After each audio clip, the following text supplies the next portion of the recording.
ஒரு சாதாரண மனிதனை கொண்டு ஆண்டவர் இருளின் அதிகாரத்தில் இருக்கிறவர்களை வெளியே கொண்டு வர முடியும்.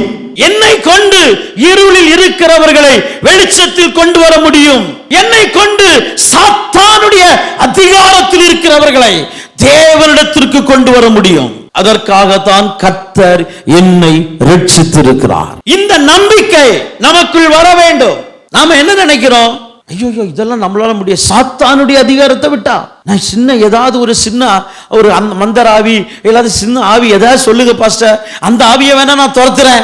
இது என்ன ஆவி சொல்லவே பயமா இருக்கு. சாத்தானுக்கு இல்ல, சாத்தானுடைய அதிகாரத்திலிருந்து திருப்புகிற ஒரு நபர் இருக்கிறார் என்றால் அந்த நபருக்கு சாத்தானுடைய அதிகாரத்தை விட பவர்ஃபுல்லான அதிகாரம் அந்த நபருக்கு உண்டு.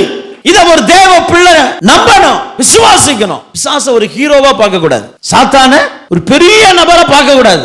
பாஸ்டர் அவன் செய்யற வேலையெல்லாம் உங்களுக்கு தெரியாது, நீ செய்ய வேண்டிய வேலை உனக்கு தெரியல. நான் சொல்றது புரிஞ்சா? ஒரு மனுஷன் செய்ய வேண்டிய வேலை தெரியல, அதான் அவன் வேலை செய்யறது உங்களுக்கு பெருசா தெரியுது. எனக்குள்ளாக ஆண்டவர் ஒரு அதிகாரத்தை வச்சிருக்கிறார். என்ன அதிகாரம்?